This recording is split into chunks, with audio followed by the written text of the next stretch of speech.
جی ہم پڑھ رہے تھے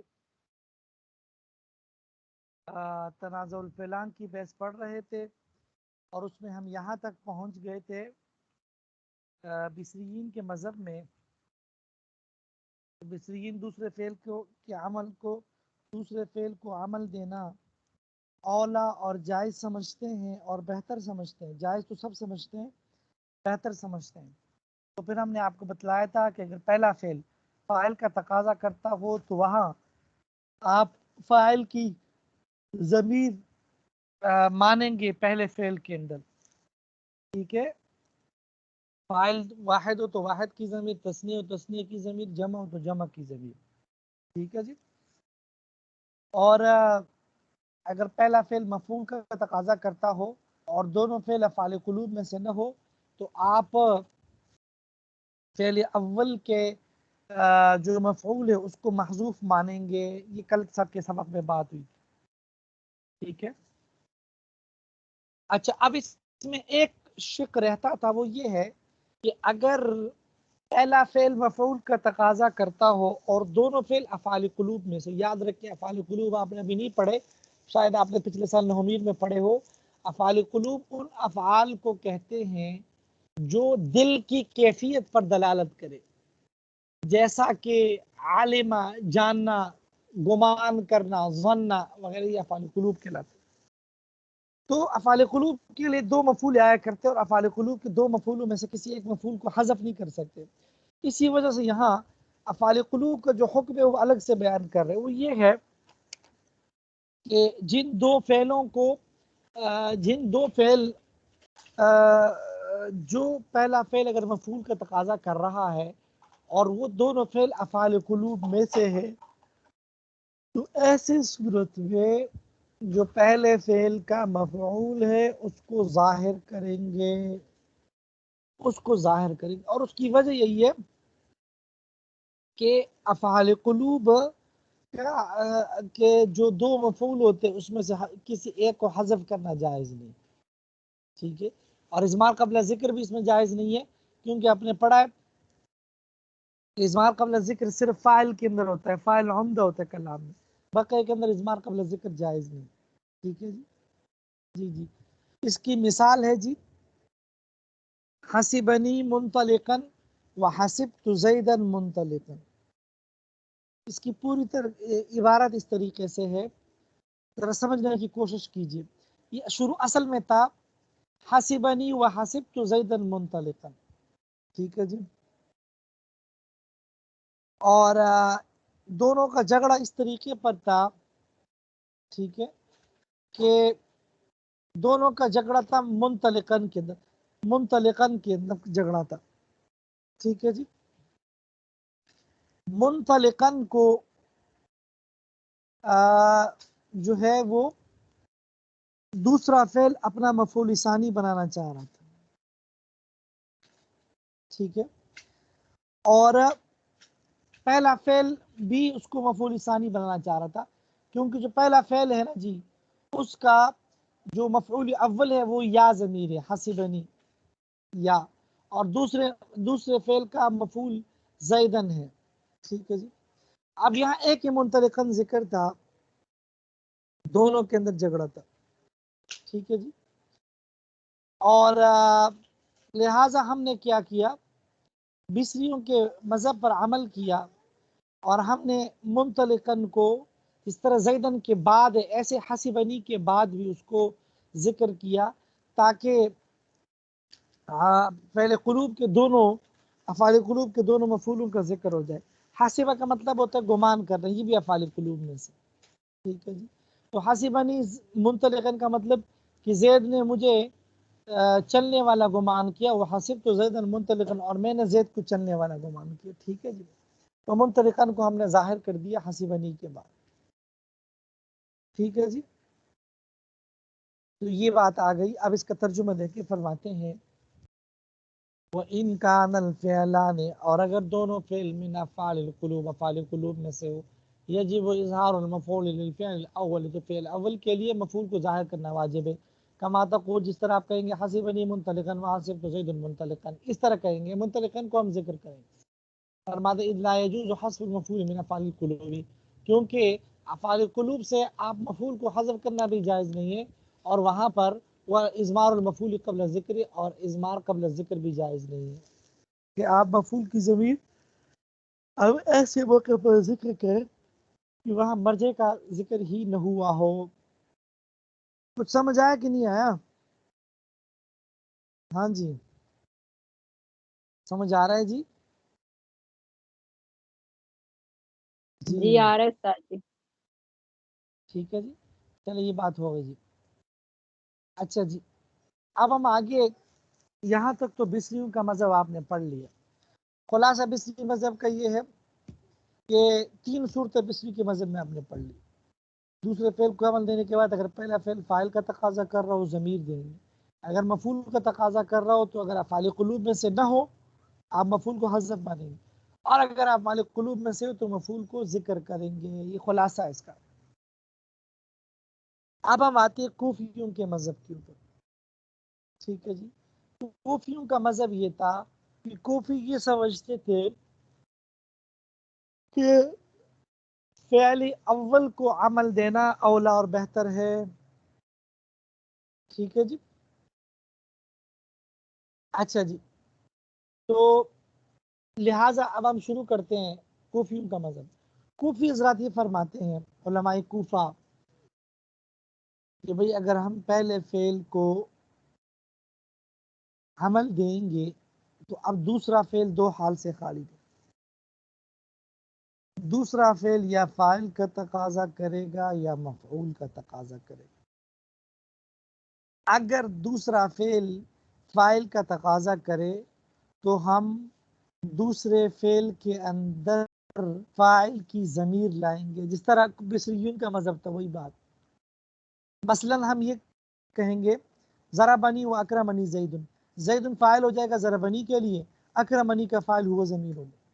ضربنی و اکرمانی الزیدانی، زیدانی فاعل ہو جائے گا ضربنی کے لیے، اور تسنیہ کی ضمیر اکرمانی جو ہے وہ فعل ثانی میں لائیں گے، اور ضربنی و اکرمونی زیدون پڑھیں گے۔ یہ بات، یہ کس صورت کی بات ہو رہی ہے؟ صورت نمبر 1 اور 3 کی۔ ہاں جی، صورت نمبر 1 اور صورت نمبر 3 کی بات ہو رہی ہے۔ ٹھیک ہے جی، صورت نمبر 1 نہیں سوری، صورت نمبر 1 اور 4 کی، 1 اور 4 کی بات ہو رہی ہے، 1 اور 4 کی، سوری۔ ٹھیک ہے، کوفی کہتے ہیں کہ ہم جب فعل کو عمل دیں گے تو دوسرا فعل 2 حال سے خالی نہیں، یا فاعل کا تقاضا کرے گا یا مفعول کا۔ ٹھیک ہے، اگر دوسرا فعل فاعل کا تقاضا کرے، جیسا کہ صورت نمبر 1 میں دوسرا فعل فاعل کا تقاضا کرے، اور صورت نمبر 4 میں دوسرا فعل فاعل کا تقاضا کرے، لہذا کوفی یہ فرماتے ہیں کہ صورت نمبر 4 دوسرے فعل فاعل کا تقاضا کرے۔ ہاں بالکل، لہذا کوفی یہ فرماتے ہیں کہ ہم دوسرے فعل میں فاعل کی ضمیر لائیں گے۔ ٹھیک ہے، ذرا اس کو دیکھیں، کوفیوں کے مذہب کی پہلی شکل کو دیکھیں۔ فرماتے ہیں ھذا ہوا مذہب البصریین، یہ بصریین کے مذہب تھا۔ واما ان عملت الفعل الاول على مذهب الكوفیین، فرماتے ہیں اگر آپ پہلے فعل کو عمل دیں گے کوفیوں کے مذہب کے مطابق، فانظر آپ دیکھیں گے ان كان الفعل الاول يقتضي الفاعل، ان كان الفعل الثاني سوری، اگر دوسرا فعل فاعل کا تقاضا کر رہا ہو، ازمرت الفاعل فی الفعل الثانی، آپ دوسرے فعل میں فاعل کی ضمیر لے کر آئے، کما تقول فی المتوافقین، جیسا کہ آپ متوافقین میں کہیں، متوافقین کا مطلب یہاں وہ صورت جس میں دونوں فاعل کا تقاضا کر رہا ہو، صورت نمبر 1 مراد ہے۔ ٹھیک ہے، ضربنی و اکرمنی زید، ضربنی و اکرمانی زیدان، ضربنی و اکرمونی زید، اور فی المتخالفین، متخالفین سے مراد صورت نمبر 4 ہے، ضربت و اکرمنی زیدان، ضربت و اکرمانی زیدان، ضربت و اکرمونی زیدان۔ اچھا یہ تو ایک صورت ہے کوفی کے مذہب میں۔ کوفی کے مذہب کی دوسری صورت یہ ہے کہ اگر آپ پہلے فعل کو عمل دیں گے اور دوسرا فعل مفعول کا تقاضا کر رہا ہو، مفعول کا تقاضا کر رہا ہو، تو وہاں یہ دیکھیں گے کہ دوسرا فعل افعال قلوب میں سے ہے یا نہیں۔ اگر دوسرا فعل افعال قلوب میں سے، اگر دوسرا دونوں فعل، اگر پہلے فعل کو عمل دیں گے اور دوسرا فعل مفعول کا تقاضا کر رہا اور دونوں فعل افعال قلوب میں سے ہو، سوری افعال قلوب میں سے نہ ہو، تو وہاں آپ کے پاس دو صورتیں ہیں. ایک صورت یہ ہے کہ آپ دوسرے فعل کے مفعول کو محذوف مان لیں، اس طرح کوفی محذوف مانتے ہیں، کیونکہ یہ تو افعال قلوب میں سے نہیں ہے، تو اگر مفعول محذوف مان لیے تو کوئی خرابی لازم نہیں ہے. ٹھیک ہے جی، ایک آپشن آپ کے پاس یہ ہے. دوسرا آپشن آپ کے پاس یہ ہے کہ آپ دوسرے فعل کے لیے جو مفعول ہے وہ ضمیر کی شکل میں لے کر آئے، ضمیر کی شکل میں لے کر آئے. ٹھیک ہے جی، مثلا مثال سے اب بات واضح ہو جائے. مثال ہے جی، ضربت واکرمت زیدن، ٹھیک ہے، صورت نمبر 2. اور صورت نمبر 3 ضربنی واکرمت زیدن. تو کوفی کیا کہتے ہیں کہ ضربت واکرمت زیدن میں زیدن کو ضربت کے مفعول بھی بنا دو، اکرمت کا مفعول بھی محذوف ہے، محذوف مان لو. ٹھیک ہے، اسی طریقے سے صورت نمبر 4 میں ضربنی واکرمت زیدن پڑھو، زیدن فاعل ہو جائے گا ضربنی کا، اکرمت کا مفعول بھی محذوف ہے. یہ حذف والی صورت. اور ضمیر والی صورت یہ ہے، ضمیر والی صورت کہ آپ ضربت و اکرمتہ زیدن پڑھے، زیدن مفعول بھی بن جائے گا ضربت کے لیے اور اکرمت کا مفعول بھی ہو ضمیر آ گئی. ضربت و اکرمتہما زیدین، ضربت و اکرمتہم الزیدین. اسی طرح صورت نمبر 4 میں بھی ضربنی و اکرمتہ زیدن، ضربنی و اکرمتہما زیدان، ضربنی و اکرمتہم الزیدون ہو جائے گا. یہ تو وہ صورتیں تھی، لیکن اس میں بتا رہے ہیں کہ ضمیر والی صورت زیادہ بہتر ہے. ضمیر اور حذف کے مقابلے میں ضمیر والی صورت کو انہوں نے زیادہ بہتر قرار دیا. ٹھیک ہے جی، اور بہتری کی وجہ انہوں نے یہ ذکر کی ہے تاکہ جو متکلم کی مراد ہے وہ لفظوں میں آ جائے. حذف میں جو ہوگے نا وہ متکلم کی مراد صحیح معلوم نہیں ہوگی. تو جب آپ ذکر کریں گے ضمیر کی شکل میں بھی تو متکلم کا جو مقصد اور مراد ہے وہ واضح ہو جائے گا. ٹھیک ہے، یہ بات تو ہو گئی. یہاں تک تو کوفیین کے مذہب کی وہ صورت تھی کہ دوسرا فعل مفعول کا تقاضا کر رہا ہو اور دونوں فعل افعال قلوب میں سے نہ ہو. ٹھیک ہے، اب آگے آپ کو یہ بتلائیں گے صورت نمبر 3. اس کا صرف ترجمہ دیکھیں. پہلے فرماتے ہیں وَإِنْ كَانَ الْفِعْلُ الثَّانِي، اگر پہلے فعل کو عمل کے دینے کے بعد دوسرا فعل یقتضی المفعول، مفعول کا تقاضا کر رہا ہو، وَلَمْ يَكُنْ الْفِعْلَانِ مِنْ أَفْعَالِ الْقُلُوبِ، اور دونوں فعل افعال قلوب میں سے نہ ہوں، جاز فیہ الوجہان، اس میں دونوں صورتیں جائز ہے. حذف المفعول والاضمار، مفعول کو حذف کرنا بھی جائز ہے اور ضمیر لانا بھی جائز. والثانی هو المختار، اور ضمیر لانا زیادہ بہتر ہے. لیکون الملفوظ مطابقا للمراد، تاکہ جو لفظ ہے، الفاظ، وہ متکلم کی مراد کے مطابق ہو جائے.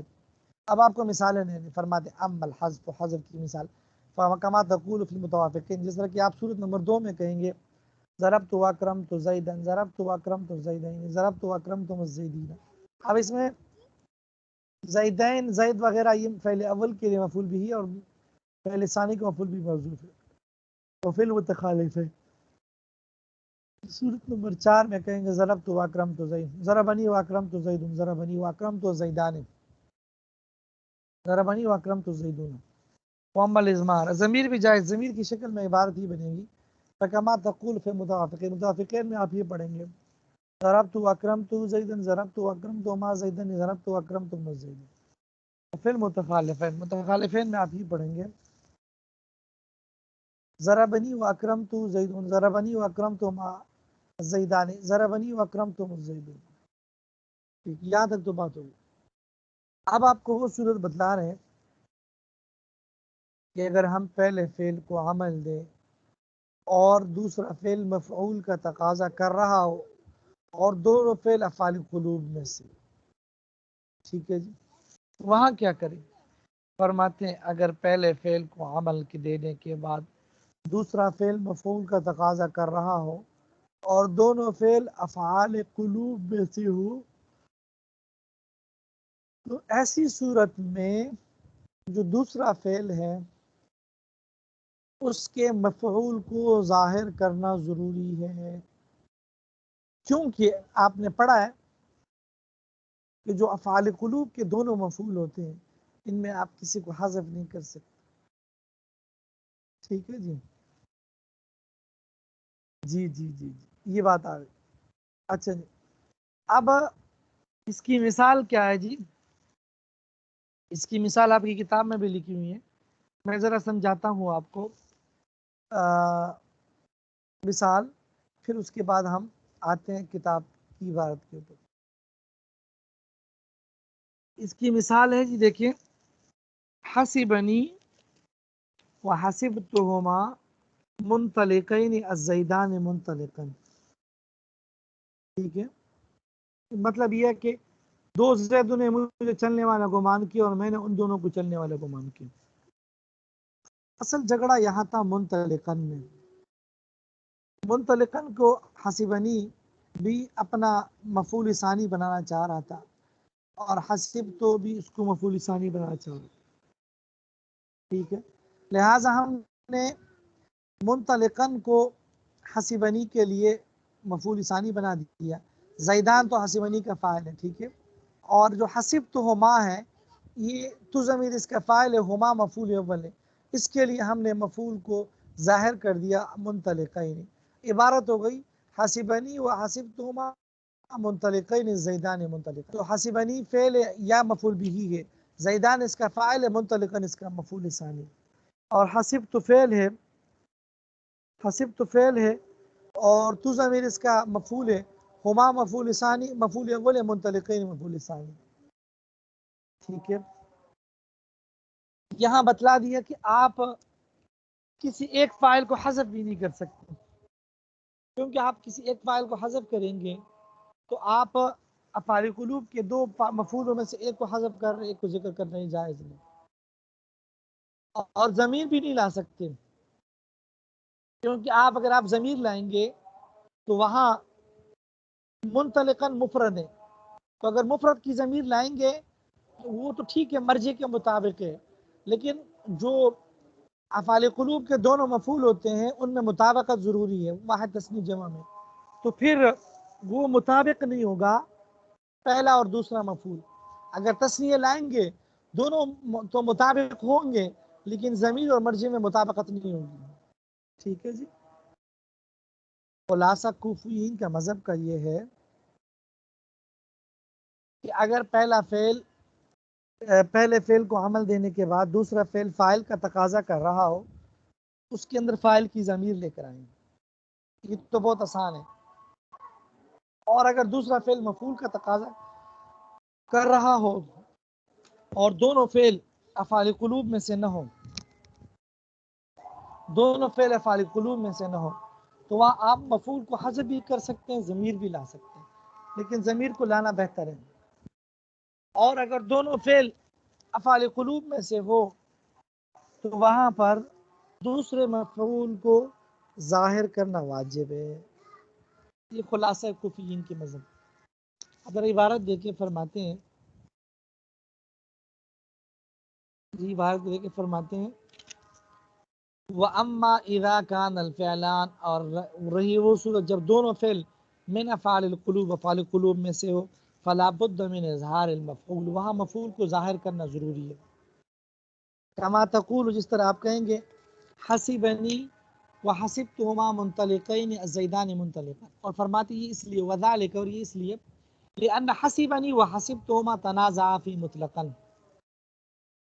کہ حسبنی اور حسبتہما نے منطلقا میں جھگڑا کیا، وہ اعملت الاول، اور آپ نے پہلے کو عمل دیا وہ حسبنی جو کہ حسبنی فعل ہے، وہ اظہرت المفعول فی الثانی، اور آپ نے دوسرے مفعول یعنی منطلقین کو ظاہر کر دیا، فرماتے ہیں فَإِنْ حَذَفْتَ، اگر آپ حذف کریں گے منطلقین کو، وقلت اور آپ کہیں گے حسبنی وحسبتم ازیدان منطلقان، یلزم الاقتصار على احد المفعولین من فی افعال القلوب، تو افعال قلوب کے دو مفعولوں میں سے کسی ایک پر انحصار لازم آئے گا، وہو غیر جائز، جو کہ جائز نہیں ہے۔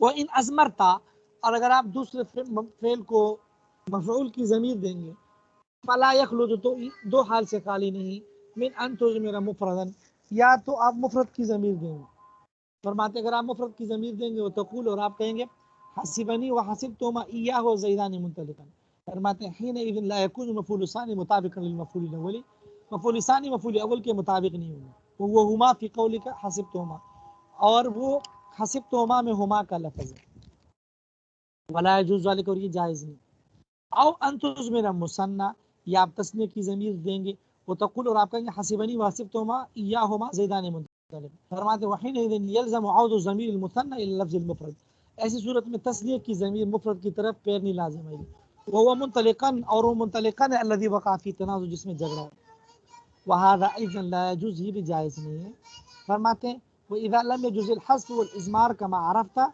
جب حذف اور اضمار دونوں جائز نہیں ہے، وجب الاظہار، تو مفعول کو ظاہر کرنا واجب ہو گیا۔ یہاں سے یہاں تک الحمدللہ دونوں مذاہب آپ نے پڑھ لیے، اور تنازع الفعلان کی بحث مکمل ہو گئی، اور یہاں مصنف نے بصریوں کے مذہب کو راجح قرار دیا، ہدایت اللہ کے مصنف نے بصریوں کے مذہب کو ترجیح دی، ٹھیک ہے، یہاں تک کلیئر ہو گئی بات۔ آگے مرفوعات میں سے دوسری چیز ہے نائب فاعل، یہ بات پیچھے بھی ہم نے پڑھ چکے ہیں، ان نے دوبارہ بھی بتا دی، یاد رکھے نائب فاعل بھی مرفوعات میں سے، نائب فاعل بھی مرفوع ہوتا ہے، نائب فاعل کا دوسرا نام ہے مفعول ما لم یسمى فاعلہ، نائب فاعل کا دوسرا نام ہے مفعول ما لم یسمى فاعلہ، ٹھیک ہے، یعنی اس فعل کا مفعول لم یسمى فاعل، جس کا فاعل ذکر نہ ہو، تو نام میں خود تعریف آ گئی، تعریف مفعول ما لم یسمى فاعلہ یا نائب فاعل کی تعریف یہ ہے، یاد رکھیں مرفوعات کا بیان ہے، مرفوعات میں سے دوسری چیز نائب فاعل ہے، نائب فاعل یا مفعول ما لم یسمى فاعل کی تعریف یہ ہے کہ ہر وہ مفعول جہاں فاعل کو حذف کر کے مفعول کو فاعل کے قائم مقام کر دیا جائے، ہر وہ مفعول جہاں فاعل کو حذف کر کے مفعول کو اس کے قائم مقام کر دیا جائے، یہ مفعول ما لم یسمى فاعل ہوتا ہے، یہ میں آپ کو پہلے سمجھا چکا ہوں، عبارتی ضرب عمرو زیدن، عمر کو حذف کر دیا گیا، زید کو اس کی جگہ فاعل بنا دیا گیا، نائب فاعل، ضرب زید، زید کو مارا گیا، اصل میں تو عمر نے زید کو مارا۔ اور یاد رکھیں جتنے بھی آپ نے فاعل کے احکام پڑھے کہ فاعل کو واحد کب لائیں گے، تثنیہ کب لائیں گے، جمع کب لائیں گے، مذکر کب لائیں گے، مؤنث، وہ سارے احکام جس طرح فاعل میں لاگو ہوتے ہیں وہ سب کے سب نائب فاعل میں بھی لاگو ہوتے ہیں، اسی بات کو بیان فرماتے فصل المفعول ما لم یسمى فاعل، فصل مفعول ما لم یسمى فاعل کے بیان میں وہ کل مفعول، ہر وہ مفعول حذف فاعل، جس کے فاعل کو حذف کر دیا گیا، وہ اقیم ہوا مقام ہو، اور اس مفعول کو فاعل کے قائم مقام کر دیا گیا، جیسا کہ ضرب زید، فرماتے وہ حکم، اس کا حکم فی توحید فاعلی، فاعل کو واحد لانے میں، وہ تثنیتی تثنیہ کو لانے میں، جمع لانے میں، وہ تذکیری ہوتا ہے، مذکر مؤنث لانے میں، علی قیاس ما عرفت فی الفاعل، اسی طریقے سے جو آپ نے فاعل میں پہچان لیا۔ یہ الحمدللہ ہماری بحث مکمل ہوئی، اس کے اندر کوئی سوال تو نہیں ہے آپ میں سے کسی کا؟ کوئی سوال تو نہیں ہے آپ میں سے کسی کا؟ ہاں جی نہیں سمجھی۔ چلیں جی، تو پھر یہ آپ لوگ دہرائیں، اس کو پھر ہم مزید مبتدا خبر کل پڑھیں گے انشاءاللہ، ٹھیک ہے، چلیں جی ٹھیک ہے، السلام علیکم۔